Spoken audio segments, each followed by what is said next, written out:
L'homme est malade parce qu'il est mal construit. Il faut se décider à le mettre à nu pour lui gâter cet animal qui ne démange mortellement. Dieu, et avec Dieu, ses organes, oui, ses organes, tous ses organes, car, suivez-moi si vous le voulez, il n'y a rien de plus inutile que organe. Fala galera, tudo bom com vocês? Boa noite, bom dia, boa tarde. Está começando agora, nas vésperas das eleições de 2022, o seu, o meu, o nosso, o de todo mundo, mas também de ninguém. Para acabar com o juízo, tchan, tchan, tchan, tchan, o seu podcast semanal de leitura do Anti-Édipo. Continuando o capítulo 2. Psicanálise e familismo, acho que é isso, né? A Santa Família, esse é o nome do capítulo 2 que a gente está lendo já faz quase um ano. Só anotar aqui que eu preciso lembrar de fazer os negócios aqui, eu comecei a gravar sem anotar, né? Não com relação ao podcast, com outras coisas.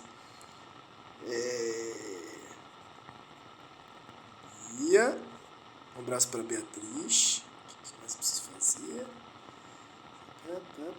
NetPsi, pagar o consultório de psicologia é bom, último dia do mês não vou pagar multa. E subir, né, upar áudio, não só do podcast, mas de uma aula também que eu ofereci. Então, como eu estava falando, é isso, é véspera da eleição de 2022. Se tudo der certo, o Lula ganha no primeiro turno. E acabei de ouvir um funk que resume a posição nessa eleição do Para Acabar com o Juízo, né? Eu peço paz para poder agitar. Então, para poder dar uma agitada, para poder dar uma bagunçada, né, precisa de um pouquinho de paz. Pelo amor de Deus, bicho, um pouquinho de estabilidade. Que tem que ter recurso. Se papo de que a pressão aumenta a revolução, não sei se funciona muito com o fascismo, não. Na verdade, a pressão às vezes deixa as pessoas mais fascistas, né? Inclusive a gente. Então, deixa dar uma estabilizada, vamos organizar, né? Chega. Eu parei para contar essa semana, me deu uma crise de ansiedade, eu olhei assim, cara, desde 2016 a gente está nesse pique de golpe, de tragédia, de desgraça política. Sempre foi uma desgraceira, né? O Brasil é uma desgraça. Caramba, falei de Beatriz, era outra Beatriz, mas acabei de receber uma mensagem da Beatriz Bueno. Aí, ó, Beatriz Bueno, forte abraço. O Brasil sempre foi fodido, né? Não entra nesse papo de branco de que, tipo, ai, nossa, agora o Brasil está violento. Não, o Brasil sempre foi. Pra mulher, pra preto, pra indígena, sempre foi muito violento, muito escroto, assim. No geral, na verdade. Mas, puta, velho, pra gente até poder organizar outras paradas, tem que sair um pouco esse cenário dessa política representativa, que gasta muito, bicho. Política representativa gasta muito e é quase nada da importância política. Na verdade, devia nem existir como importância política. A importância política é de outra ordem. Agora a gente fica tomado essa porra de política representativa, golpe atrás de golpe, esses filhos da puta aí fazendo pelo Deus, pela paz, pela família, pelos meus filhos, tirar Dilma Rousseff. Mano. Vamos acabar com isso. Primeiro turno, hein, galera? Sei que você não vai ouvir isso aqui, né, de hoje. Várias pessoas vão ouvir isso aqui de hoje para domingo, então vote Lula, né, por favor. Se você tá pensando em votar nulo, pô, sinto muito, cara, mas você tá errado. Vota no Lula, por favor. Nunca te pedi nada. Bom, dito isso, essa propaganda eleitoral gratuita aqui, né? Isso aqui só tem esse palpite, né? Vote em candidatos de esquerda também, minoritários, né? Ponto de representação minoritária também é importante. Mas, dito isso, vamos começar o programa, né, cara? É o nosso despertador, sexta-feira, 30 de setembro.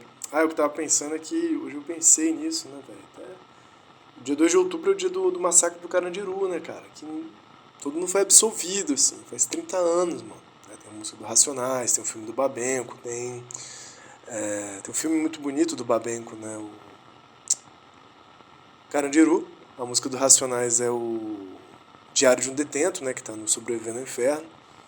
E tem o livro do Drauzio Varela, no qual o filme do Babenco é baseado, né, que é, esqueci, Carandiru, a última estação Carandiru, né, eu acho que é isso. E, tem que lembrar dessas paradas, velho, que a gente tá vivendo em chacina atrás de chacina, assim, sabe? Desastre ambiental, chacina, feminicídio de maneira brutal. Então não é, velho, essa parada essa política representativa. Tem que se organizar de outra maneira também. Claro que esse campo molar da política representativa também passa por aí, né? Tem uma certa importância. Mas, enfim. Só para dizer que o Bostil é intancável, já dizia o outro, mas a gente precisa se organizar. Então, se agora são 7h50, e outra notícia boa, que eu tô trelelezeiro. Eu vou assistir um filme de cinema hoje, um filmezinho de terror, chamado Sorria. Vamos ver de qual é. Tudo tá tranquila. Foi isso que eu tava falando, né? Aí a crise de ansiedade me fez pensar, cara, já tem 6 anos que a gente tá pilhado, né, cara? E bateu. Bateu com força na segunda, assim, tipo, quase que o acúmulo. Eu falei, porra, velho, é isso, né? Tamo mal, cara. Tamo mal faz muito tempo já. Bom, despertadorzinho colocado, 20 minutos. A gente tá precisamente, que bonito, que alegria, que beleza! O processo 2.9. 2.9.1 partir. Lembrando que essa é a última sessão do capítulo 2. Que, porra, tive outra perspectiva sobre o capítulo 2. Apreciei muito mais que na primeira e na segunda leitura. Essa terceira leitura está sendo a leitura top. A leitura definitiva. E a gente está na página 176, dizer para vocês que a gente na 184 já resolve isso aqui, hein? São apenas 8 páginas essa sessão. Não vamos resolver hoje, né? Mas pelo menos mais uns 3 ou 4 encontros. 2.9, e aí a gente entra no capítulo 3, né? O cabuloso capítulo 3. 2.9, o processo 2.9.1, partir. Entre neurose e psicose não há diferença de natureza, de espécie nem de grupo. Assim como a psicose, também a neurose não pode ser explicada edipianamente. Parabéns, legal esse negócio implementado. Muito pelo contrário, a neurose é que explica Édipo. Então, como conceber a relação psicose-neurose? Então, essa é a discussão, né? Perversão ficou de canto, ficou escanteada aqui nessa história. Perversão vai aparecer em alguns momentos aqui, né? Mas depois a gente dá uma olhada como. Por enquanto, vamos ficar nessa discussão neurose, psicose, uma discussão cara para o Sr. Freud. E essa relação não dependerá de outras relações? Tudo muda conforme denominemos psicose o próprio processo ou, ao contrário, uma interrupção do processo. E que gênero de interrupção? Então vamos lá. Aqui é a proposta deles o tempo todo, né? Ter uma leitura do inconsciente pautada, centrada, focada no processo psicótico ou no processo primário do inconsciente, né? A produção desejante, né? A produção inconsciente, muito mais do que no processo secundário, do que no processo de realidade, do que no princípio de realidade, na elaboração e na fantasia neurótica, né, já estabelecida para com a lei, nesse conflito com o princípio de realidade. Né. Esse conflito entre desejo e realidade, ou entre princípio do prazer e princípio de realidade, eles são do time de que, na verdade, o princípio de realidade também é construído, né, que é uma coisa muito psicótica. Eu tô lendo o Inconsciente Maquínico do Guattari, eu tô entendendo que ele foi o cara que ele bagunçou as ordenações do princípio de realidade. Mais do que o cara que insistiu numa releitura do princípio do prazer ou no processo primário que não é bagunça, no isso não sendo bagunça, mas tendo uma organização assignificante, que não tem significado de antemão, né? A produção inconsciente não tem significado de antemão, ela precisa de uma ação, ela precisa de uma certa produção, de uma expressividade, mas também de um conteúdo que seja produtivo, né, para se expressar, para se construir. E é heterogêneo, né, de vários elementos, né, só um conteúdo psíquico, não é linguístico, não é biológico, ele é heterogêneo, né, uma heterogênese maquínica, né, essa história do Guattari. Olhar o isso, olhar o processo primário, ele aposta muito no processo primário nesse sentido. Só que como isso, né, o isso e o processo primário contamina o princípio de realidade. Como conformar-se com o princípio de realidade como métrica de avaliação dos impulsos desejantes, das pulsões, né, dessa produção maquínica em direção real, é já apartar o desejo das máquinas sociais. E por isso, mais uma vez, quando eles estão trabalhando essa ideia, eu acho, no Tchélio, de que há uma só e mesma produção desejante, mas que há mudança a mesma produção desejante de natureza, mas que muda de regime, sendo uma produção desejante ou a produção das máquinas sociais. Eu acho que ele está falando aqui que o próprio princípio de realidade também é montado, também é produzido, né, também é constituído. Acho que isso é bem interessante. Mas aqui, sendo psicose o próprio processo, que eles estão lá desde o capítulo 1 falando que eles estão acompanhando o processo psicótico e referindo o termo filosófico processo, né, referindo ao processo psicótico, eles colocam aqui que também há a psicose como diagnóstico, que é a interrupção do processo que a gente já falou lá atrás, o farrapo autístico, esquizofrênico já institucionalizado. Bom, enfim, depois a gente pormenoriza isso. Eu acho que eles não estão desprezando isso, falando, isso aqui deu errado, isso aqui é ruim, mas só acontece isso, é condição de possibilidade de acontecer essa institucionalização e sofrer da institucionalização e não do processo, né? Essa que é a questão. Quando o processo é interrompido. Essa é a ideia da esquizoanálise. Não é psicopatológica numa escala de dizer que tem um processo esquizo que é livre e tem um processo esquizo que foi interrompido, então ele é pior.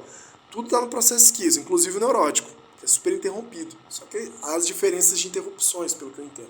Então eles não estão sendo psicopatológicos, assim, porque no fundo, tem um processo, no fundo não, né? Dentro, durante, ao meio, por entre, o tempo todo tem acontecendo um processo esquizo e a sua interrupção ou a sua continuação. A esquizofrenia como processo é a produção desejante, mas tal como ela é, no fim, como o limite da produção social determinada nas condições do capitalismo.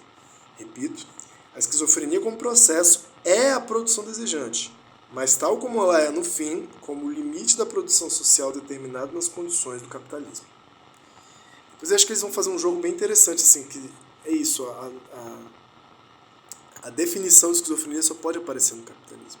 Só pode aparecer como essa definição, quase como se fosse um personagem importante para o capitalismo, para ele falar, aqui a gente precisa produzir essa máquina, a gente precisa se referenciar com esse personagem que extrapola os limites, mas a gente precisa, o tempo todo extrapola os limites, o tempo todo está no processo de expansão, de criação, de produção, mas a gente precisa conter. Agora seguem eles. Essa é a nossa, entre aspas, doença, fecha aspas, a de homens modernos. O fim da história não tem outro sentido. Não se reúnem os dois sentidos do processo, como o movimento da produção social, que vai até o fim de sua desterritorialização, e como o movimento da produção metafísica, que arrasta e reproduz o desejo numa nova terra. Aqui eles deram uma gastada legal. Aqui é papo de Deleuze do limite da produção desejante e da produção social. Entre aspas, o deserto cresce, o signo está próximo, fecha aspas. O esquizo leva consigo os fluxos descodificados e faz com que eles atravessem o deserto do corpo sem órgãos, onde instala suas máquinas desejantes e produz um perpétuo escoamento de forças ativas. Então, repito, o esquizo leva consigo os fluxos descodificados, né? E aí volta a questão do capítulo 1, né? Todos os fluxos de materiais diversos sem codificação. Aqui a gente está falando, depois eles vão pormenorizar isso aqui de maneira mais fechada com o linguista e semiologista Jenslev, mas aqui é difícil não explicar isso de uma maneira neoplatosiana, né? Mas tanto os fluxos materiais, né, quanto a sua forma, elas estão não necessariamente desorganizadas, mas não inseridas em nenhuma organização já dada. Elas estão desinstitucionalizadas de alguma forma, assim, né? Fluxos descodificados, né? E faz com que esses fluxos de novidade, de produção, de outros usos dos conteúdos e das formas, e das suas interações, das expressões dos conteúdos, atravesse o deserto do corpo sem órgãos, dessa superfície de inscrição que vai produzindo valor o tempo todo, né? Lembrando que é isso, aqui no antiédipo ainda o corpo sem órgãos é produção de valor. Isso aqui é tentando explicar antiédipo, porque eu estou sendo meio pedagógico, mas acho que é empolgação pós-treino. O meu pós-treino é fazer para acabar com o juízo. Onde instala suas máquinas desejantes, então, né, o deserto no sentido do corpo sem órgãos, de arrastando uma certa, sei lá, solidão, né, mas um lugar desterritorializado mesmo, descodificado. E vai instalando suas máquinas desejantes e produz um perpétuo escoamento de forças ativas, ou seja, continuidade de forças ativas, de forças produtivas, de forças que não são, terminologia nietzschiana, né, do tipo reativas. Elas não estão necessariamente combatendo a nada, elas estão criando, né, elas estão produzindo. Isso aqui é muito interessante, com que depois, ao longo da década de 70, Deleuze e Guattari vão chamar de agenciamento, né? Essa extensão do agenciamento e o caráter que ele tem de apontado tanto para os estratos mais organizados, quanto o seu caráter maquínico, direcionado mais para o corpo sem órgãos. E aí expressão e conteúdo se desterritorializam mutuamente. Ele transpôs o limite. Então o esquizo leva para longe, né? Essa aqui é a história. Leva para longe e vai criando coisas longínquas, assim, né? Nada institucionalizadas. Nada aceitas socialmente também, né? De muita forma. Não compõem assim, perfeitamente, harmoniosamente com a máquina social, pelo contrário. Ele transpôs o limite. A esquiza que mantinha a produção de desejo sempre à margem da produção social, tangencial e sempre repelida, porque é demais, né? Porque se o esquizo não corta todas as idades, ele tem qualquer idade, se ele inventa idades, se ele inventa raça, se ele delira com as máquinas técnicas, com as máquinas sociais, ele está sempre à margem porque é demais, né? É too much pro arranjo social repetitivo das máquinas sociais, né? Dessa constância, dessa estratificação. O esquizo sabe partir. Ele faz da partida algo tão simples quanto nascer e morrer, né? Isso aqui eles já estão cantando a bola também da linha de fuga. Todo antecipatório, mas ao mesmo tempo, e esse parágrafo está bem difícil, assim, é bem bonito e muito difícil, né? Então vamos ler mais um pouquinho. Mas ao mesmo tempo, sua viagem ocorre estranhamente no mesmo lugar. Papo de Deleuze, papo liberal isso aqui, galera. Vocês fiquem espertos, não dá bobeira não. Ele não fala de um outro mundo, ele não é de um outro mundo, mesmo deslocando-se no espaço. É uma viagem em intensidade, em torno da máquina desejante que se erige e permanece aqui. Então o que eles estão trabalhando talvez seja essa ideia, né? Lembrem-se lá das 3 sínteses, isso aqui é um capítulo de conclusão sobre como eles enxergam o processo, né? Então, a máquina desejante ela tem suas conexões, né? Seus processos de síntese conectiva, síntese juntiva de produção de valor, e aqui no mesmo parágrafo, nos mesmos períodos em sequência, estão falando desse consumo de uma intensidade, viajar nessa intensidade sem necessariamente sair do mesmo lugar. É sempre fantasma coletivo, né? Mas aqui, quando eu falo que coisa meio deleuziana, meio liberal, às vezes dá a ideia muito forte de tipo, parece que sozinho a gente vai conseguir fazer essa composição de intensidades, consumir os sujeitos, isso já é algo revolucionário, assim, é interessante, pode dar um processo artístico, pode fazer um processo de pensamento interessante, mas eu acho que aqui, como neuróticos, muitas vezes a gente corre o perigo de fantasiar num processo de idealização muito grande e interromper um processo de socialização, de organização social, de militância mesmo também no processo, né? São os perigos de uma certa envaidecimento desse embriagar-se de copo d'água, de viajar sem estando parado. Legal, mas meio Tumblr. Beleza? Tem uma tendência meio vlogger, assim, sabe? Meio Tumblrzinho. E time gatarrinho. Por aqui é que se acha o deserto propagado pelo nosso mundo, e também a nova terra e a máquina que ronca, em torno da qual os esquizos giram planetas para um novo sol. É isso, sacou? Parece um movimento muito solitário. Por mais que se dê na questão dos fantasmas de grupo, eu acho que tem uns perigos aqui. Dessa imagem do esquizo, assim, meio... não sei. Lendo de maneira um pouco mais crítica hoje, sabe? Esse processo.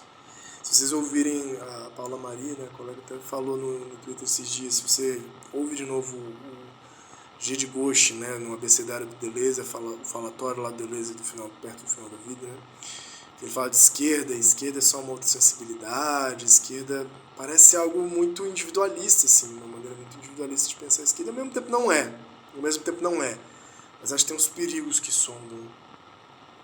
Segue aqui. Estes homens do desejo, ou talvez não existam ainda, são como Zaratustra. Conhecem incríveis sofrimentos, vertigens e doenças. Têm seus espectros. Eles devem reinventar cada gesto. Aquele que segue, né, processo esquizo. Pô, eles devem reinventar cada gesto. Isso aqui é bem legal, né? O Nietzsche mesmo tem um comentário muito interessante sobre o hábito, né? Que o Nietzsche é o cara da vontade de potência, da criação, da transmutação de todos os valores, mas chega um momento que ele mesmo fala, cara, se eu não tivesse hábito, eu surtaria. Hábito é muito importante, né? Mas a gente tem que saber selecionar os nossos hábitos, assim, né? Depois eu acho que vai ser a ideia da Deleuze e Guattari do tipo, cara, não é totalmente desconstrução, a gente precisa sustentar um pouco de nome, um pouco de sentido e significado e um pouco de organismo para dar conta no próximo dia, assim, né? Mas já é uma boa conversa aí com o Renan Dias, que gosta muito desse tema, da prudência.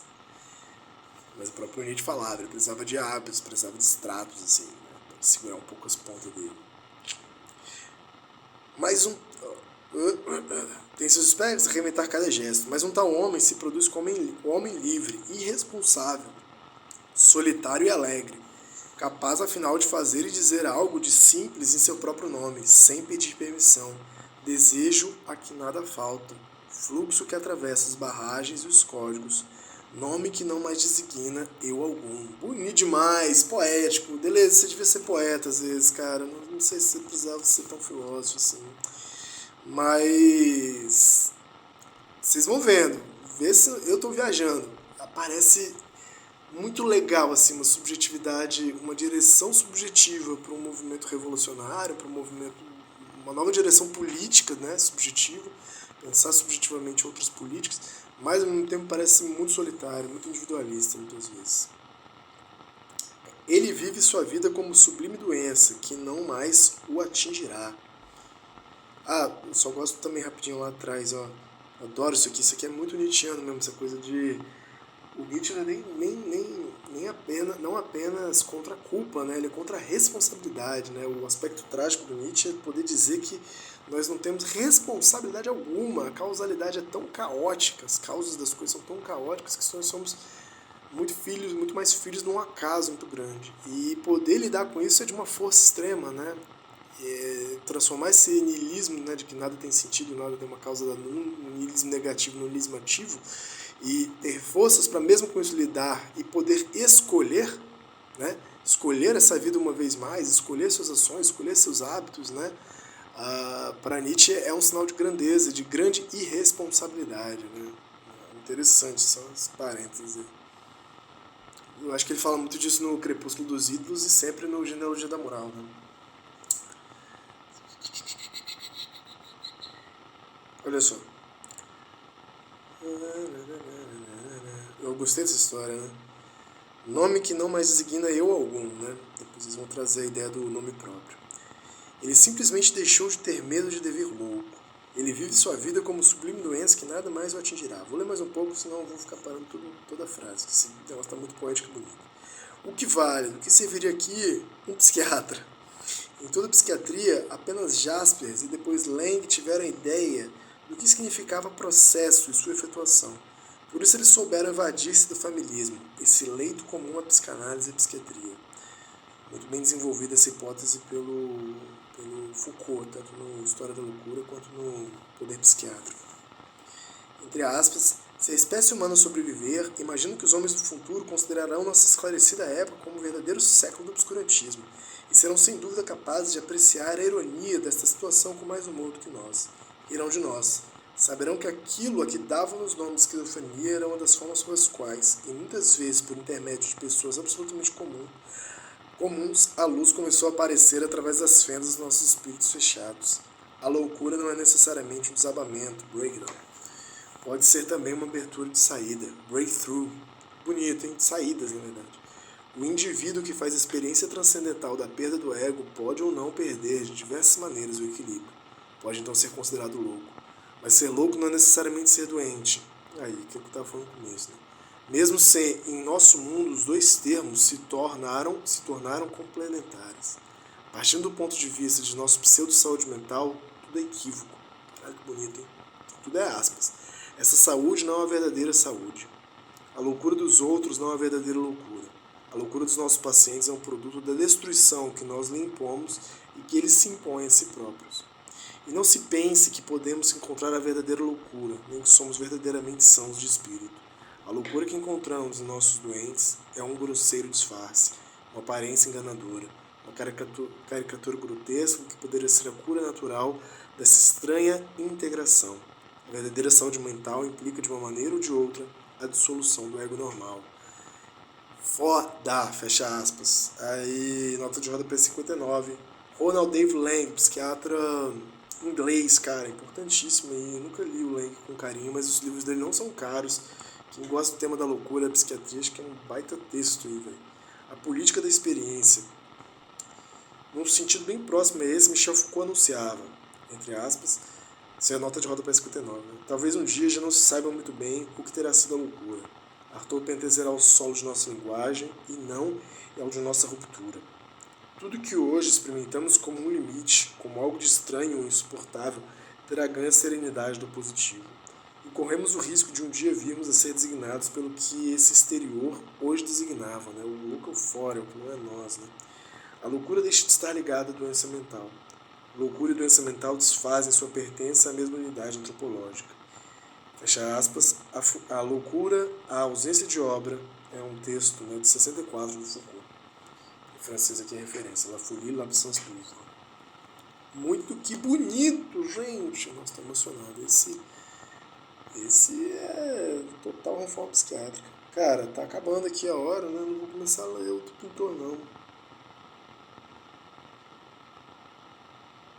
Não, a gente pega lá na próxima, porque, pô, senão, né? Já começar aqui nessa história, pra ter que interromper. A visita a Londres, a nossa visita a Pitia, a Pitonisa, a adivinha. O torneiro está lá, olhando seus quadros, compreende isso aqui. Caraca, que doideira, hein? Bom, deixa isso aí rolar. Que dia é hoje? 30 de setembro. E a gente volta do 2.9.2, o pintor Turner, ou Turner. Depois tem 2.9.3, literaturas, interrupções, processos, neurose, psicose. Aí perversão vai aparecer, legal. Semana que vem promete, hein? Esse trecho foi muito bonito, hein? Partilha é coisa linda. Só um forte abraço, boas eleições aí. Se você está ouvindo no futuro, né? Depois das eleições, me conta uma notícia boa. Fala que a gente conseguiu o primeiro turno, que não precisou passar por um outubro insuportável. Não aguento mais essa história. Um beijo no seu coração, fiquem bem, cuidem-se e um abraço. Até mais.